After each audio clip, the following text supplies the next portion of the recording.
That day I was brought down to St. Vincent's Hospital and put on suicide watch at the same hospital that my mum passed away in, you know. Welcome to Hustle and Grind Lifestyle Podcast. If you want to get inspired, you want to do better for yourself, you don't want to be the average, stay and watch this episode.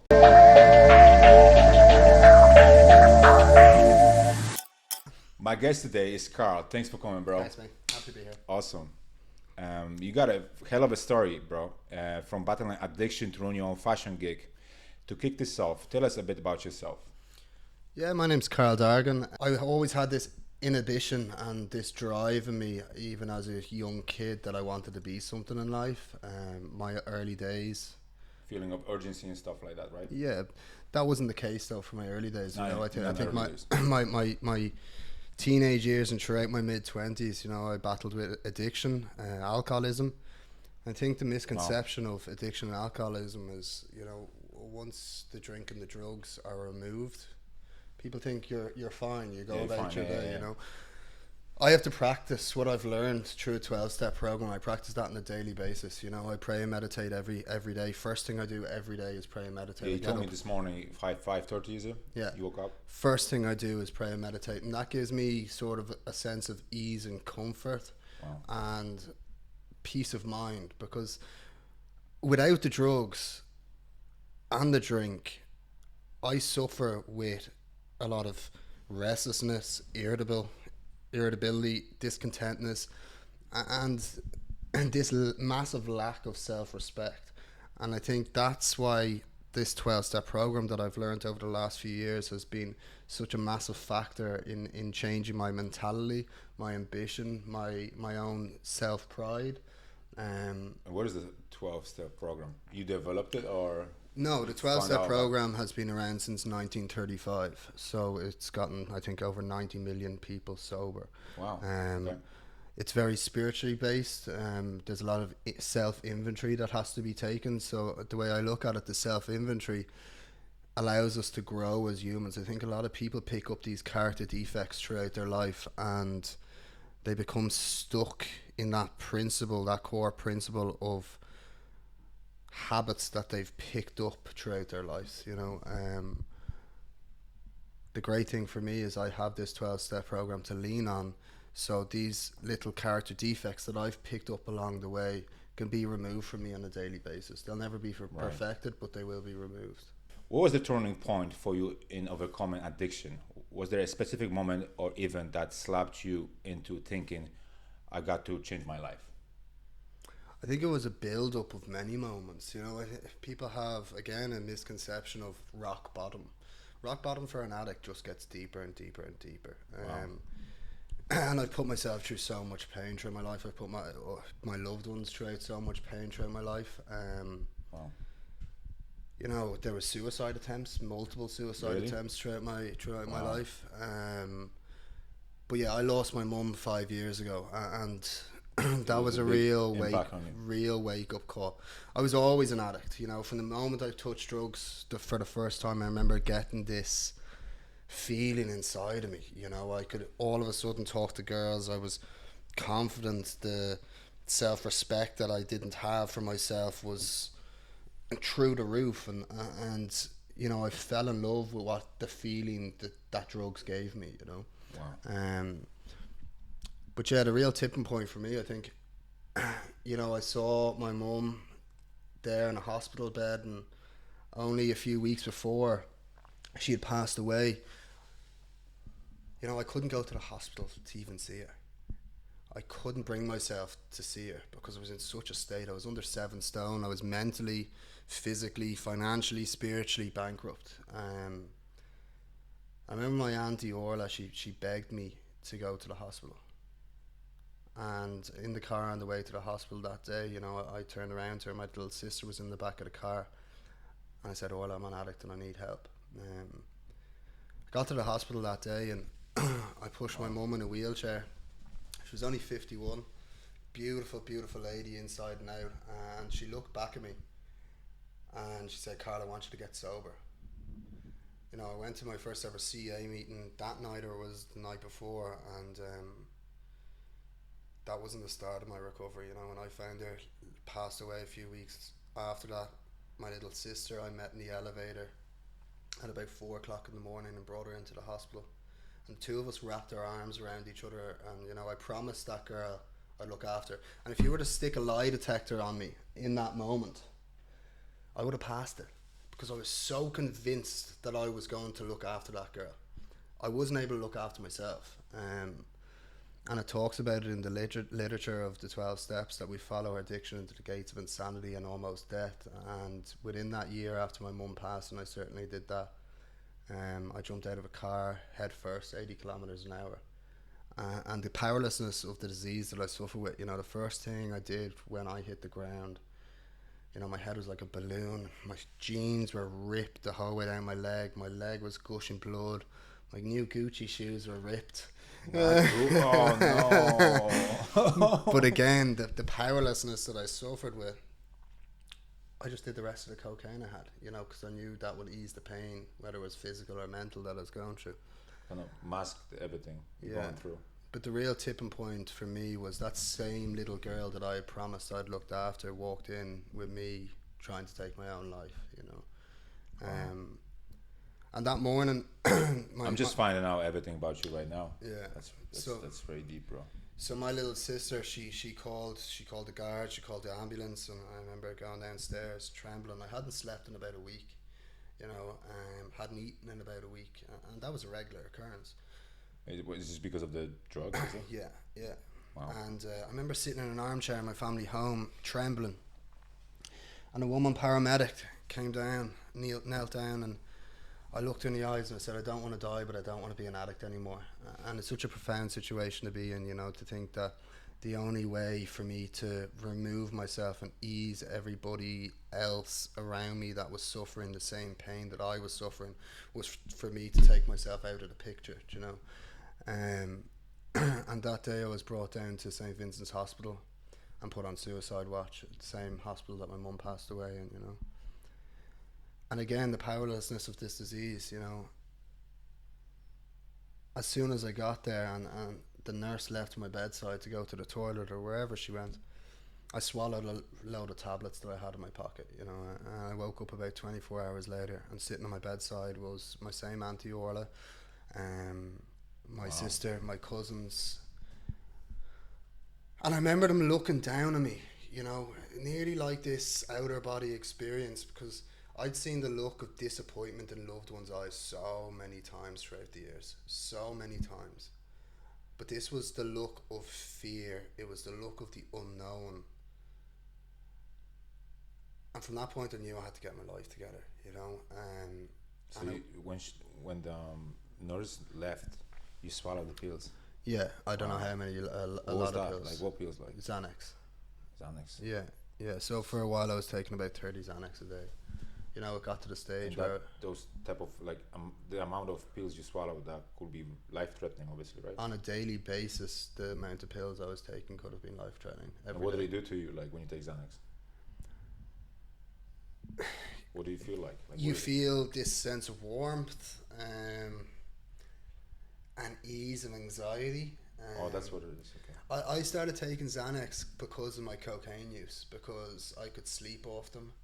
And because it could get you like very hyped, and because I was getting so anxious from the cocaine, the Xanax was easing that.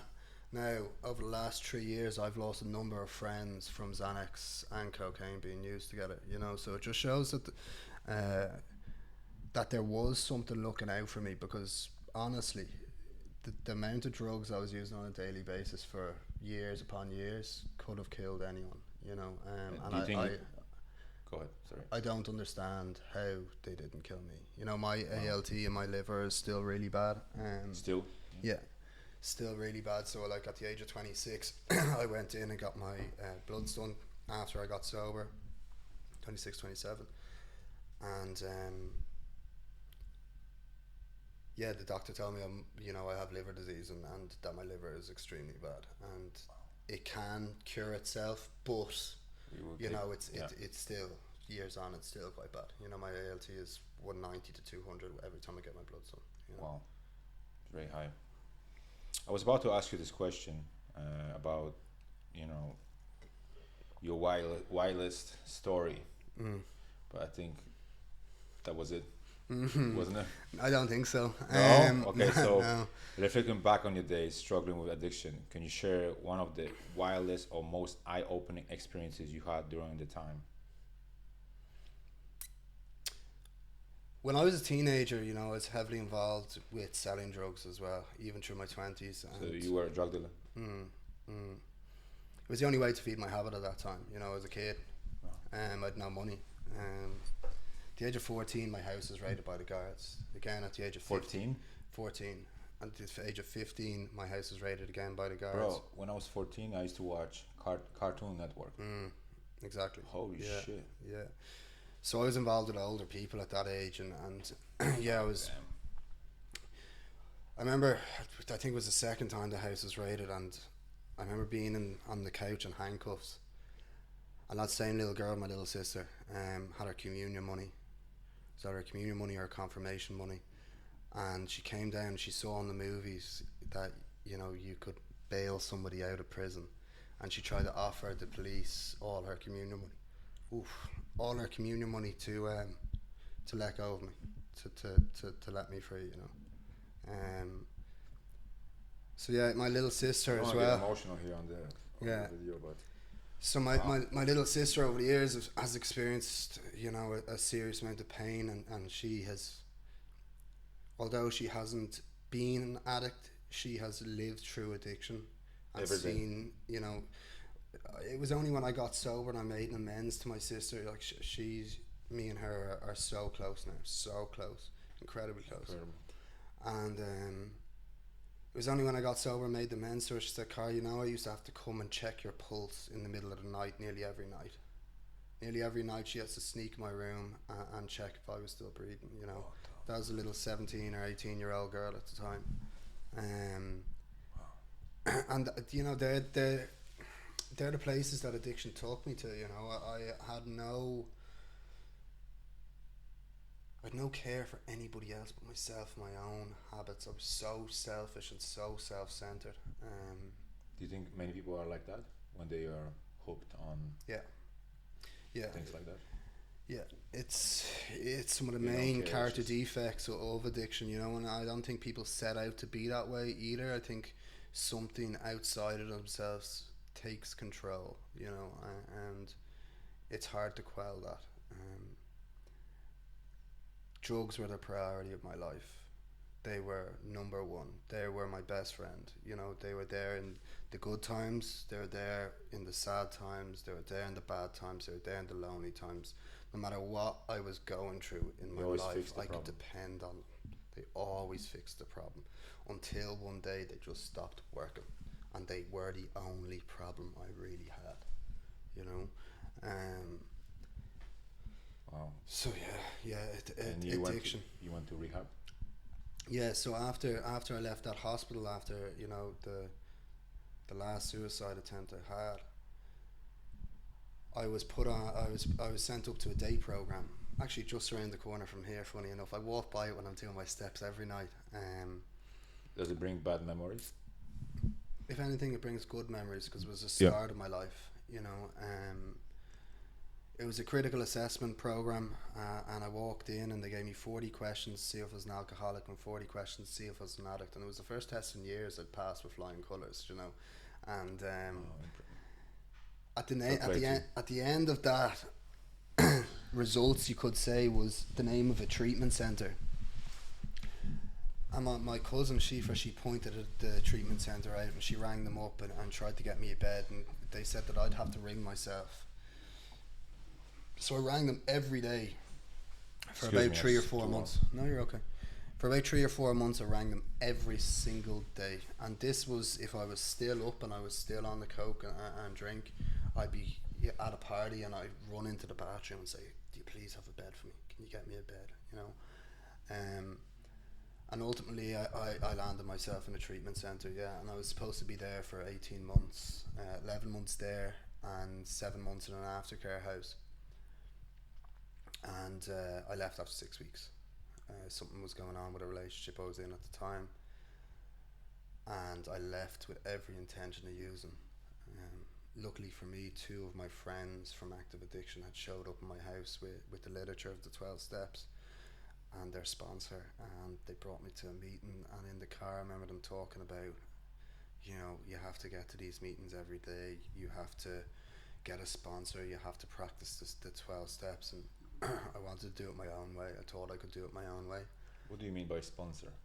A sponsor is nearly a spiritual guide or a spiritual mentor that will bring you through the 12 steps along the way. You know, that will take the inventory and sit there and listen to your inventory, that you can trust with your life, with your personal inventory that you've taken.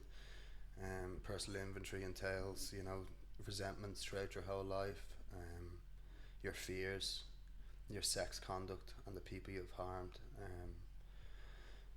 So yeah, they persisted on me getting regular meetings, a sponsor, the 12 steps, and I wanted to do it my own way.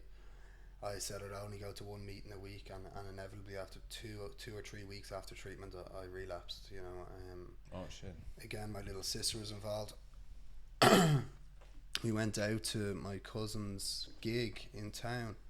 She was over from the States, and I remember I was broke at the time. I remember getting Dublin, but it was the last time I've gotten the bus. When was that? 4.5 years ago. Yeah. And I remember getting Dublin bus to 145 into the city centre. My little sister was with me. I was going by Donnybrook. I said, "Oh, no, I'm going to have a few drinks tonight." She goes, "Are you sure that's a good idea?" I said, "Sure, the drink wasn't my problem. It was the drugs." Had a few drinks. I spent every bit of money I had, so much so I spent our money for the taxi home afterwards. And I was walking up Grafton Street and I saw one of my old drug dealers. I said, "Will you pull around to the house after?" He said, "No problem." You know, again, manipulation, you know, self-centeredness. And the day after that relapse, I went to a meeting because I realised I could live my life like this. I remember staring up at the wall, pal, staring up at the roof and just being like, what am I doing with my life? What's going on? You know, I'm living in hell here. And you are at the time what age? 26. 26. 26, yeah. 26, 25, 26. And the next day I went to a meeting and I asked someone to be my sponsor, and I've been sober since then. Incredible. So Well done. that's when my life really started to change, you know, when it really started to unfold for me. So because from the before that moment, everything was just going uphill for you, and now level it up and incredible. So yeah, I got a sponsor, and I put everything into the program of the 12 steps. I gave my life to the fellowship for that first 18 months. I still practice it, but I was really, really involved. Even when it came to business or work, you know, my main priority will always be my sobriety, always. But then it was the only focus I had in my life. I was barely training. All I wanted to do was get well, you know. And from that and from gaining a connection, I think, with a higher power, that's when things just started to happen for me, you know. I came back into the family business and started to grow that, which is the fashion business. Fashion. Yeah. So we now have, you know, I think we started off, when I started off, we had X amount of customers.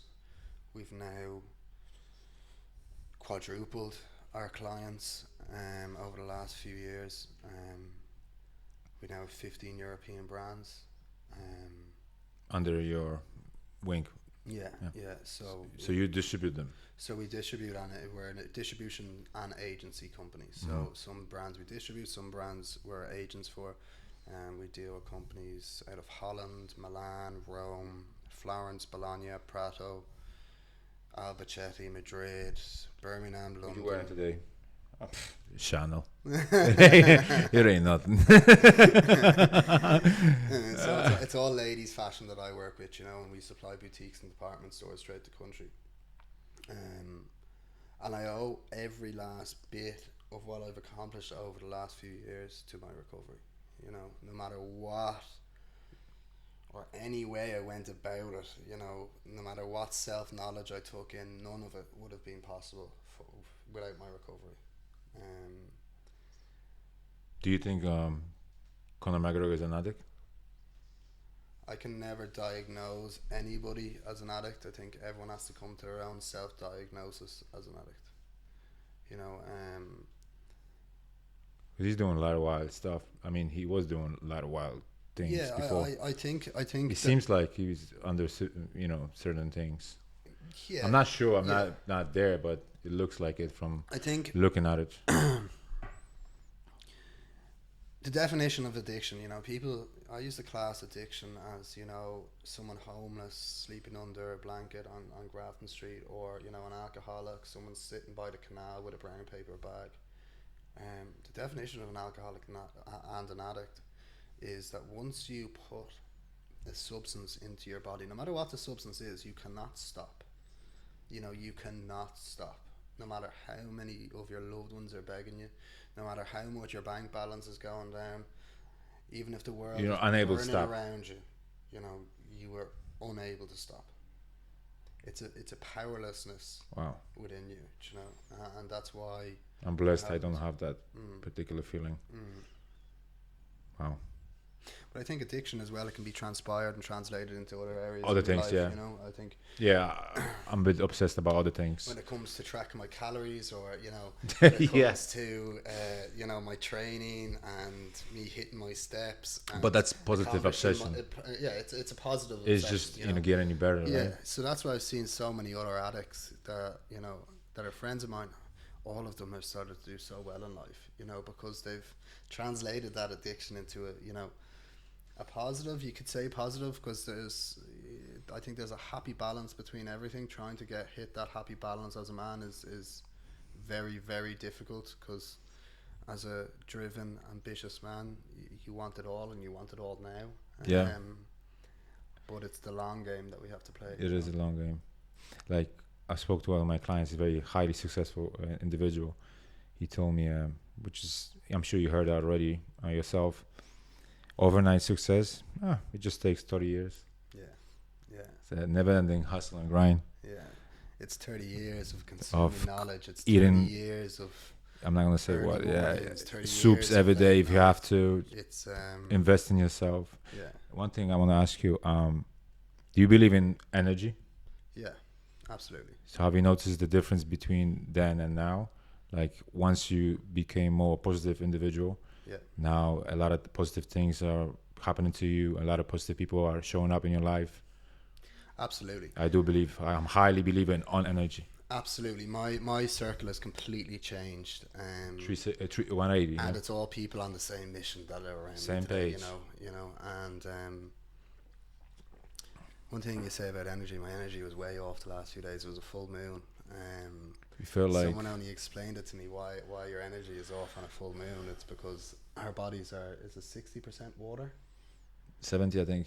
And the moon is the thing that the moon is gravity the creator or of waves, so all of a sudden when there's a full moon, the water in our body is abnormally moving, but I think energy and motion is something that a lot of people disregard, but the positive energy that I've now seen on a daily basis and that I'm around on a daily basis can only motivate you to push forward, Yeah. Jumping into fashion is no joke, right? What got you into it anyway? My dad's been in the business for a long time. My dad's been in the business for 30 plus years. Wow. Funny thing, your dad was my client, right? Yeah, that's how I know you actually. Yeah. And he did well. Yeah, so he did extremely well, and the crash came, and he lost a lot. I don't want to say. I think he could have been in a mild depression over it. I think anyone that 100%. has a he dealt with him his own ways. Family financially depends on, and that crash was brutal. I saw some of my friends' fathers, disappear over it, and I think it really bet him up. So it took a long time for him to get back on his feet. So I came into the business, and once I did, we worked hand in hand in rebuilding everything he had built. And I think rebuilding is even harder than the initial building, because you have to regain trust. You have to regain clients that you once dealt with that have moved on to other suppliers, etc. We only crunched the numbers. Was it last week or 2 weeks ago? And from his height in the fashion business, we're now double on his previous heights in the That's fashion incredible. business. Yeah. So it's all work and grinding every day and it's all work. being focused. It's a lot of building customer relationships. I think so many people are too eager to get the big orders right now. I like consistent orders. I like to maintain my customers. Customer retention is number one to me. Absolutely. I always say the same thing. Yeah. Because you can get a customer, but your job is to keep it. Yeah. That's when you can have more like steady income coming in. Yeah, and that all comes down to your relationship with the customer. You know, absolutely. A lot of my customers will be friends to me today. You know, the first podcast I did was with one of my customers. You know. There you go. Yeah. So the fashion business, it's known as a cutthroat business, the rag trade. So much so I've gained alopecia on my face from stress. I've had to shave off half my beard. But I love it. I absolutely love it. You know, our work is quite seasonal. So at the moment we've just started showing autumn winter 24. That's for delivery August, September. Because goods have to go off to be produced in China, Turkey, Bangladesh, wherever they may be. So we condense 6 months of work into 10, 12 weeks. So when we're busy, it's back to the wall, head down kind of stuff, you know. Wow.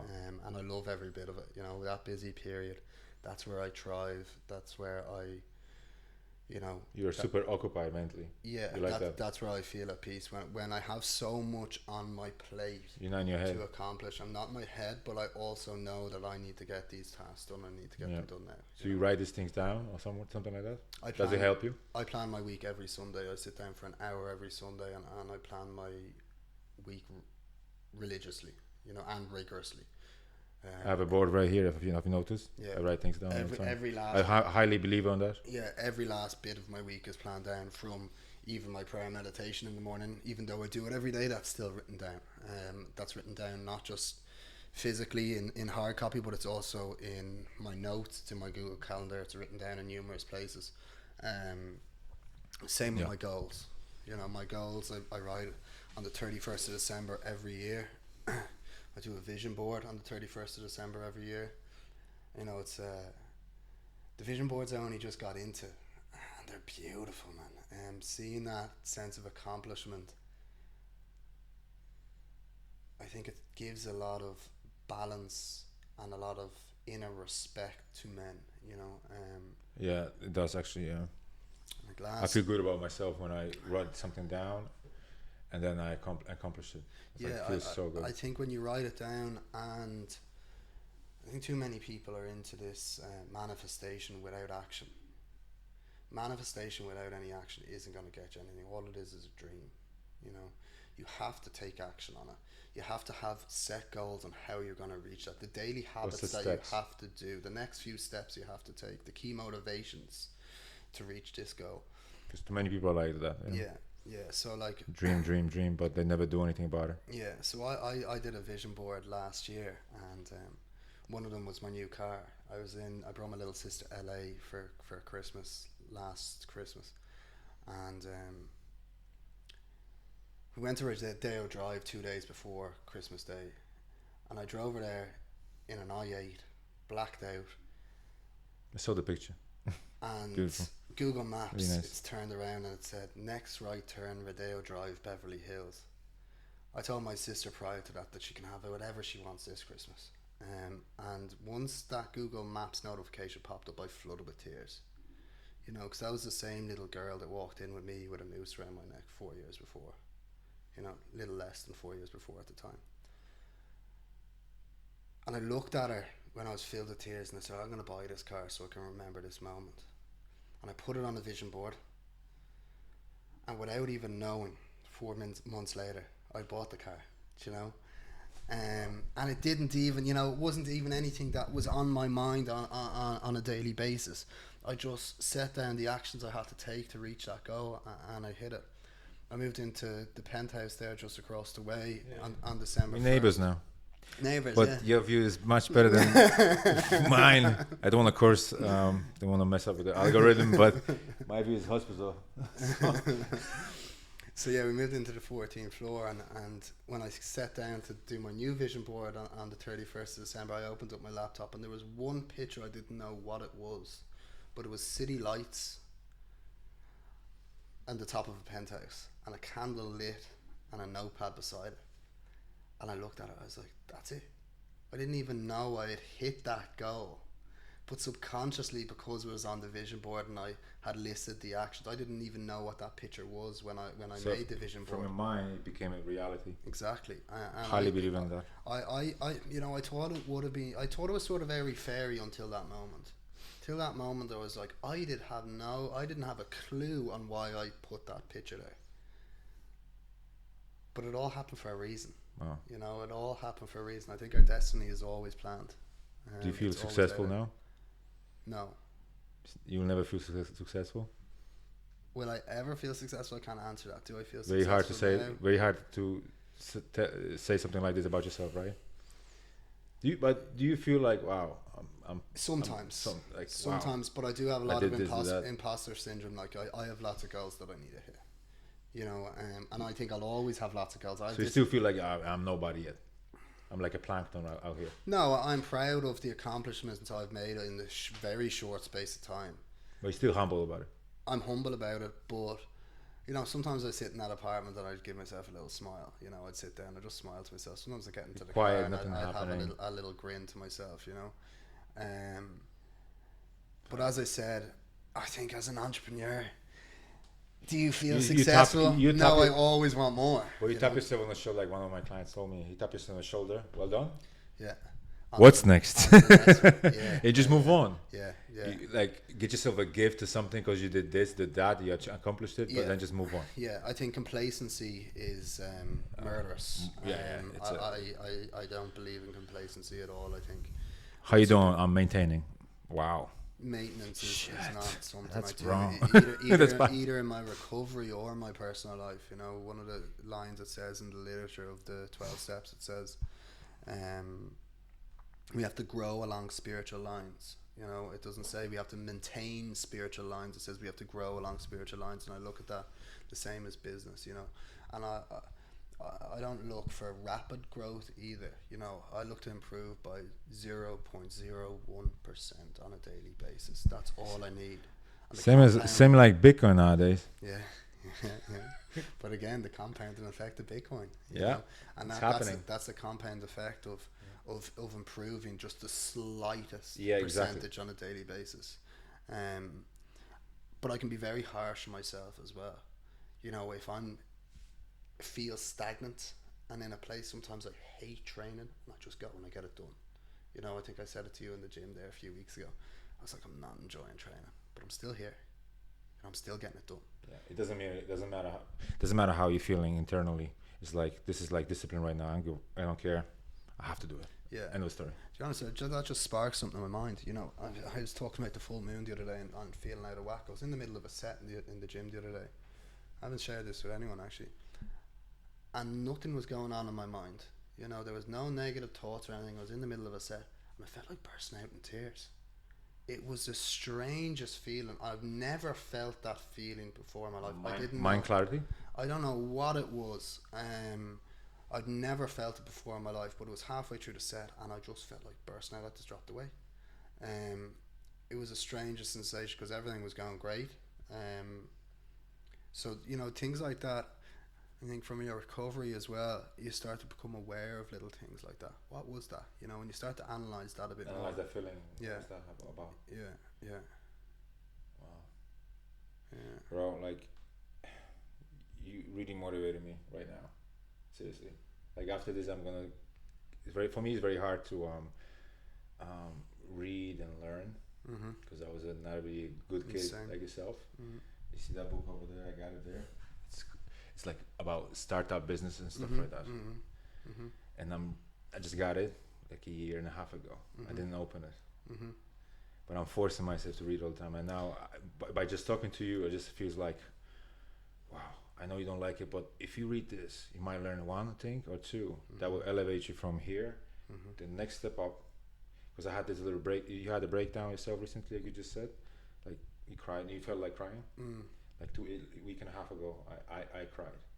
Like I was laying down on the bed. I felt like, what am I doing? Because I felt like I really want to be here, but it's like my knowledge doesn't match my ambition, and I felt like so lost. I don't know how am I gonna get there. Like, oh my god.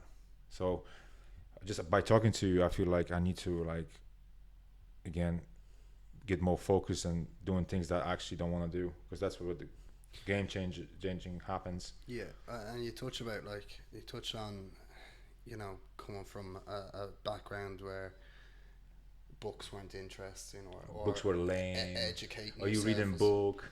I was the same. I did nothing in school. I went to a good prestigious school. I never applied myself. I was in the lowest classes. I was called stupid by my business teacher. Oh my god! 1 second. In my business class, homework, time for homework, like check-in, right? My business teacher skipped me. They would have been better off skipping me, because I never had the homework done. Yeah, but he got used to me not doing nothing. I think Yeah. he just skipped me completely and went around check other kids. But then you remember these things like that. Like, you were not pushed. I didn't have that, like, positive person in my life as well to kind of push me. You know what I'm saying? Like, but I think now, since I've left school and become sober, I think self-development and self-education is a massive aspect of my life. Books.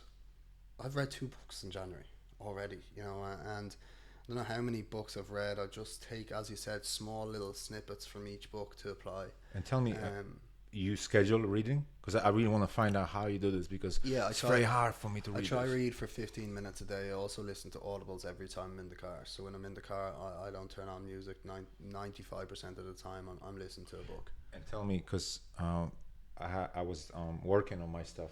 What I mean? Like, you work on yourself all the time. And in Dundrum, many times I just sit there and I work on my things, whatever I know I can control. I trying to do it. And one guy came up to me. He probably gonna watch this. He remembers this. He came up to me and said, "Bro, every time I see you, just work. It seems like you're the same all the time. You constantly work. But how do you find? How do you, like, switch off? When do you relax? When do you tell yourself, okay, today I'm not gonna feel sense of urgency. I'm not gonna do anything. I'm just gonna relax today." Do you have the day like this? I don't. No. Like, I think my time for that is my meditation. My time for that is the gym. Outside gym and stuff. So many people have tried to say to me over the past couple of years, "Why don't you start competing?" You sort of say, Yeah, you should, actually, because you're jacked, bro. But it's not. If you see this guy right here. But it's not. It's not something I want to do, because I feel like everything I make in my life has to be an obligation to be the best and improve. The gym is that one bit of peace that I have in my life. Yeah. That one bit of time that I have to myself for an hour and a half a day. It's just me, and that's why competing isn't in my periphery vision. Like, it's just, that's my hobby, and that's what hobby, I like to do. Look good, feel good. Yeah. In your opinion, moving on to fashion a little bit, in your opinion, what's the difference between being fashionable and stylish? Because, like me, I love fashion myself. Oh my god, I think because of my mom. My mom is really stylish. And I feel like being stylish is like something you're born with. Like, you can wear anything. And you I look perceive great. stylish as a sense of glamour as well. Like, I've seen many ladies in their late years look extremely stylish. I think stylish is a whole look. It's how to wear the clothes, but it's also a well-groomed look as well. The hair is impeccable. Their tan is done. Everything is just up to standards, and I think that's what I perceive as a sense of stylishness. Fashionable, I think it's someone that just has a massive interest in fashion itself. That's up to date what's going on in fashion. that tries to learn and educate themselves on fashion. So I'd say you are right in the sense that stylishness is something that they're naturally born with, and fashionable is something that someone has to work towards. Interesting. And tell me, if you could have an unlimited supply of one thing for the rest of your life, Bitcoin. what would you choose? Bitcoin. I mean, obviously, right? But that's no, because that's material. Material. It wouldn't be anything material. Yeah, what would be? Material And why? can come and go. I know you said unlimited supply, but peace, 100% peace. Deep. Cool. Very good. Cool answer. Most of the people will say money or something like that. Money can make your life a lot easier. Yes. Yeah, but if you're in peace, you're in peace in any situation that may arise. Whether that is having, problems can be created by money. Yeah. They can also more money, more be problems. demised by money, but it's Peace. Peace is where I want to strive towards. A sense of financial freedom, a sense of not having to grind every day. Even here, you make little money, but you feel, that's at okay. Peace and yeah, awesome. Yeah, because many people are like that, very happy with little things. Yeah, I think the happiest I was in my life, pal, it was my early recovery, where I said I gave everything, and that was the only focus I had in my life. That was by far the happiest period of my life. Now I have more responsibility, more obligations. Am I happy with that? Yeah, because it's a sense of accomplishment. But I will always remember that period of peace in my life. You're looking pretty jacked, dude. I have to say, you big guns. How big of a role does fitness play in your life now, especially after a kicking addiction? It's massive. Like I just touched on, it's that time in my life. It's that time of my day where it's just me. It's apart from my meditation, it's the most present time of my day, where I'm not thinking about anything else. It's just me and the gym.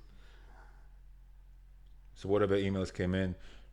I'm not dealing with it. My phone goes on do not disturb as soon as I walk in the gym door. As soon as I walk in the gym. See, the thing is, I train very early in the morning, and that's why I train early in the morning. I have suppliers from all over Europe, and some of them it's an hour ahead. If I'm training at 8 o'clock in the morning, I'm getting emails from them at 9 o'clock in the morning. This problem needs to be solved, this, that, and the other. That's why I train first thing in the morning, so I don't have those issues that do arise. Fitness is a massive role in my life. At the moment, I'm just off a bulk. I put on 14 kilos. No. Yeah, 14 kilos. So when I get lean, I'll be down to about 72 kilos. When you are like cutting, right? Yeah.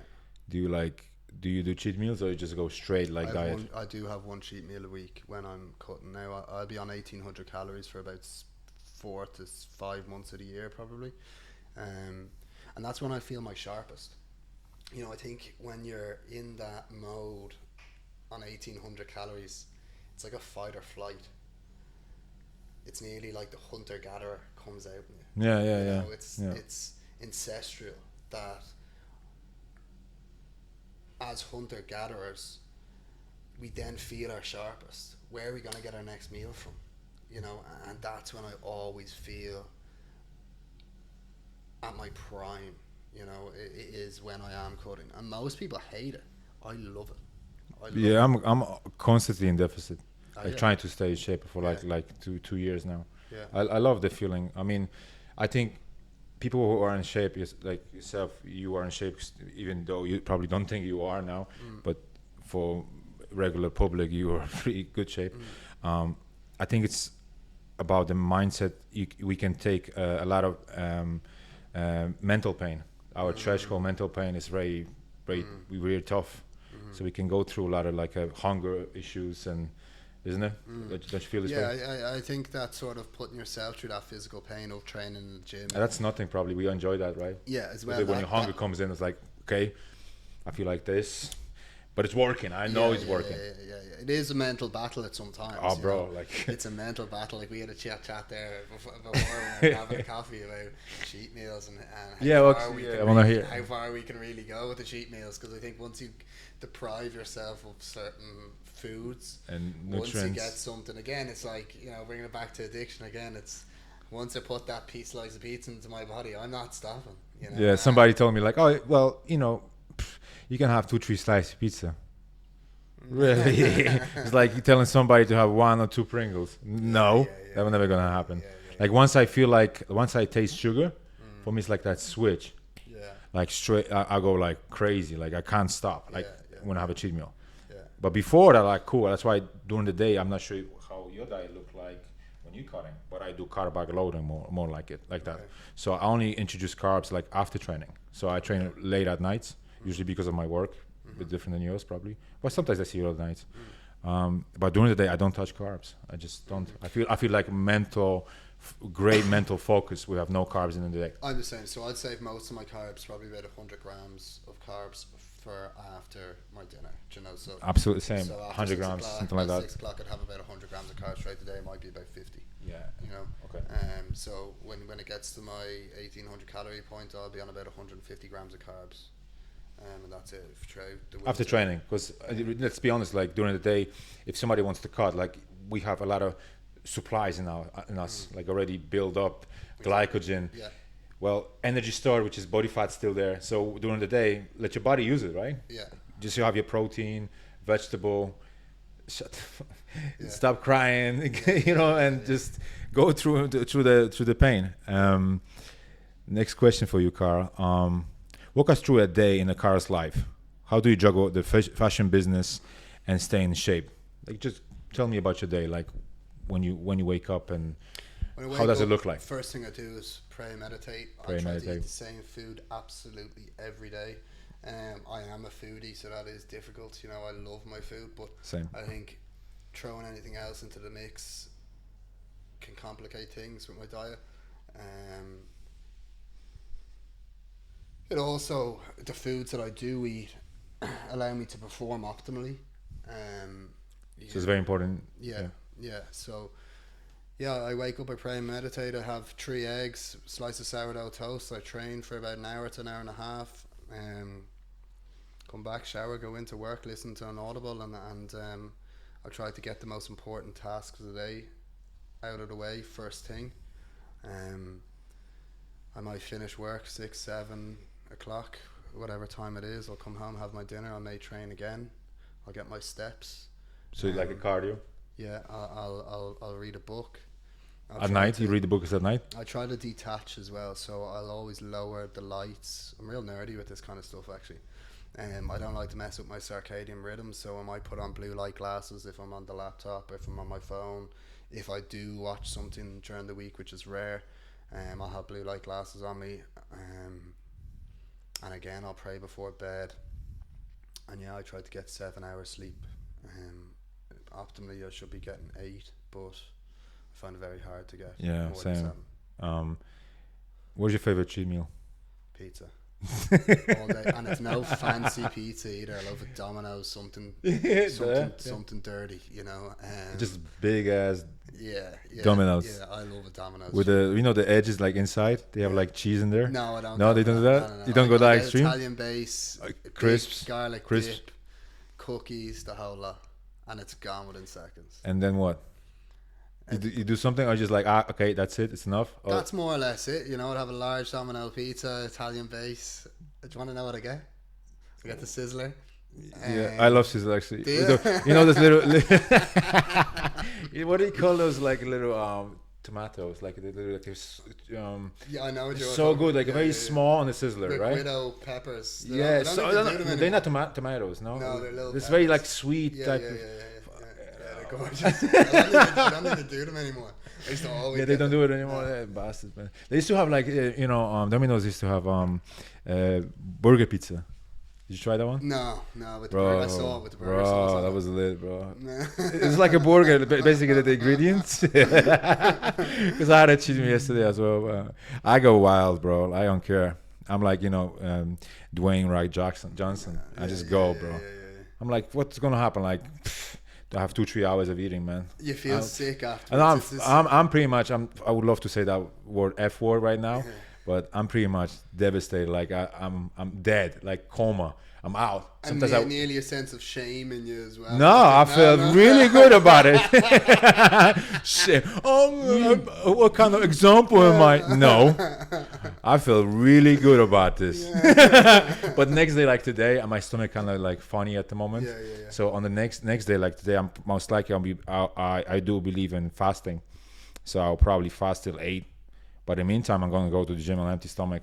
So you would fast all day? Sessions? Yeah. When you saw me last week, whatever, I was fasting. Really? All day, 24 hours nearly. Really? Yeah, I'm good. But what about your optimal session? Are you then getting... But imagine, just think, you eat like during the cheat meal, right? Do you even count how many calories you ate? Like, imagine how many calories you consumed. Yeah. Bro, like so you filled out like... After a cheat meal, you'll train fasted? Always. Always you're training fasted? And all day I fast. Wow. Because we have so much macros nutrients stored in our body. Like, why would you even introduce anything in your system? One thing is, like, I do believe in like cortisol levels might be raised. Yeah. So I just do like a lot of vitamin C during the day with plenty of water just right there. It's gonna be my 3 liters already. I want to drink right now, but I'm not gonna do it. But yeah, I'm highly believer in like next day how to, because my thing is this, like you just said, you're a foodie. Me too. I love my foods. I have a big, sweet tooth. So how can I have 6-pack, but still do what I like, which is like eat the craziest amount of calories one time in the week. So I kind of found this solution, which is like next day I just completely fast. It's kind of like extreme for a lot of people, but am I gonna die? No. The studies are there. You can survive with no food for like days. Like Dana White, he was doing like what, 8 days fast, just water. It's actually extremely good for you as well. Oh, bro, like you let in your any toxins. Bro, your mental sharpness, your confidence level, your focus is incredible. And I read about it. All these things I just mentioned, they occurred like in my system. Like I felt this. Yeah. So it's not like I just read this and I do believe in it. I think it's true. But I'm highly believe in this. You can try. Maybe not. But anyway. I'll try. What's something you'd say to someone deep in addiction right now who thinks there is no way out? Seek help. But it's very hard to like when you were addicted, like when you were in that particular situation, somebody tell you seek help, how would you take that? Like you'd be like, I'd reach out really? to somebody that has walked the same path. I think it's the same as whether it's business, fitness, or addiction, or anything. You can read all these books, and there's so many addiction counselors and stuff. But the way I look at an addiction counselor, that they're well studied and stuff. But so is a business teacher. You need to rely on someone that's walked that same road, walk the same path. Same as like you get a 6-pack. Like if your coach doesn't have a 6-pack, never had one. Yeah, you're gonna tell me to keep exactly. Yeah. So you need to have someone that's been there, done that. That knows the pain, the hopelessness that they do feel. Throughout the last few years, the 12 step is given back to others. And that's something that I always pride myself on doing. And that's why I said, when you asked me if I had a limited amount of anything in my life, what would it be? Peace was the answer. Because what I get from helping others is joy and fulfillment that not many people get to feel throughout their lives, and it's a sense of peace, because they know that they can rely on me for answers, and it's a lot of responsibility. I have a guy coming up straight after this to the apartment to do inventory. He's on his 5th step, which, as I explained, is your resentments, your fears, your sex conduct, and the people you've harmed. And we'll spend about 3 hours of him reading that out to me while I find his card. So you are his like a mentor right now? They call it a sponsor. Yeah. So you are his sponsor. Yeah. So I've sponsored a lot of people over the last few years. And as I said, that is where I find my joy and fulfillment. Actually, the last podcast I was on, I know this man's going to be listening to this as well, but there was a guy, hopeless addict, that was in the depths of addiction, and he was in Tenerife at the time, and he found no way out. Like you said, like the question was, and he looked up addiction on Spotify, and my previous podcast came up, and he reached out to me on Instagram a few days later, and we talked on the phone for a couple of hours, and we were back and forth over the weeks, and I've now brought him through the steps, and that man is now off helping other people, you know, and that, you can see the smile on my face from saying that. That is what gives me joy and fulfillment. I absolutely love it. See the growth of that person. Yeah, and the fact that he's now helping other people, and he's going to positively impact so many other people's lives now, because of the snowball effect, you know. And if I lost everything tomorrow, if I lost absolutely everything tomorrow, if I still had that in my life, I'd have that peace like we talked about. It is irreplaceable. It's something that many people don't get to experience, and it is unbelievable. In the fashion world, things change fast. What's your strategy for keeping up with trends and making your mark? Or are you just a supplier? So we're the supplier. So the brands themselves have their own designers, and they will always analyze trends in colors, shapes, styles, fabrics. We supply, but we also have this ability to know what works in that space. We have good brands that we supply. We supply a lot of boutiques, as I said, a lot of successful boutiques. So yeah, a lot of that will be self-contained by the brands themselves, you know, and right. We'd just be supplying. Awesome. What's next for Karl? When do you see? Where do you see yourself next? Let's just say 5 years, business and life. On a beach in Barbados, relaxing, making money. No, not just yet. I don't think. Property is on the landscape for me at the moment. It's real estate. Real estate. So it's something that I went through a mentorship of last year with a good pal of mine, Aaron. Shout out the brokerage. We're gonna tag them. Fantastic outlook on property, fantastic outlook on how life should be lived, and I experienced a bit of that through passive income. I have a vending machine company as well, you know, and I remember when I was back in LA, I was on Stephen's Day last year, we pulled in a nice amount of money, you know, and I was sitting on a hammock in my boxers looking out at the landscape of Joshua Tree. And I thought to myself in that moment, I'm doing something wrong here, you know, grinding, where I could be enjoying my life, relaxing, and still have that financial security coming in. So I made that call to Aaron the next day, and he's been helping me all along the way. So yeah, I hopefully have something sale agreed by the end of Q1, another property sale agreed by the end of Q3. And keep on growing from there. So, you know, you're talking amazing. You know, I think when you ask people their why and why they want success and why they want the financial stability, it always comes down to want more things, or I want to drive a nice car, I want to live in a nice house. That isn't quite my why. It's a lot deeper and meaningful than that, you know. My why is that I don't want my future wife to ever have to worry about anything. If my kids have football training, I want to be able to drop everything I'm doing and be there and watch them grow. I want to be a family man.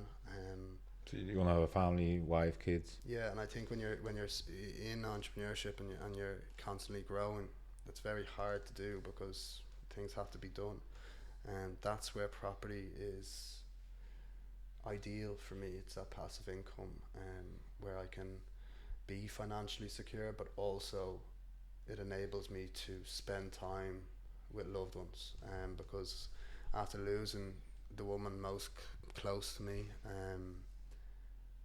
that is my why. I saw her working up until the day she died. I saw her worried at times of bills, etc.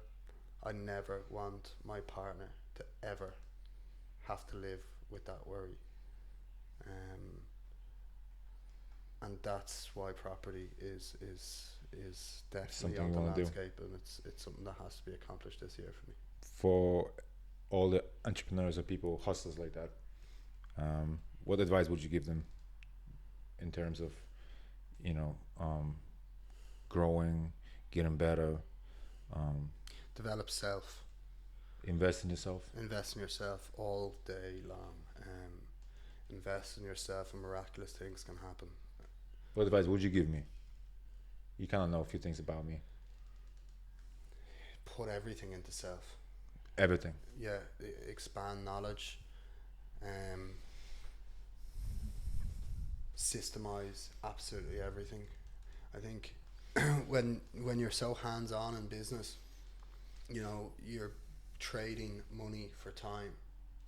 I don't want to have to trade money for time. Yeah. Money is unlimited, time is limited. It's killing me at the moment And as well. time is very limited. You know, we don't know if we're going to be here tomorrow, so systemizing everything where we don't have to be as hands-on is the primary focus for me,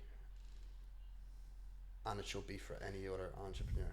I think once you get a certain amount of financial stability, you realize that it's not about the money, it's about the freedom. And that's something that I certainly want in my life now is freedom. Incredible, man. It's a wrap, man. Thanks for coming. Thank you. Don't forget to like it, subscribe, and share. Just do everything.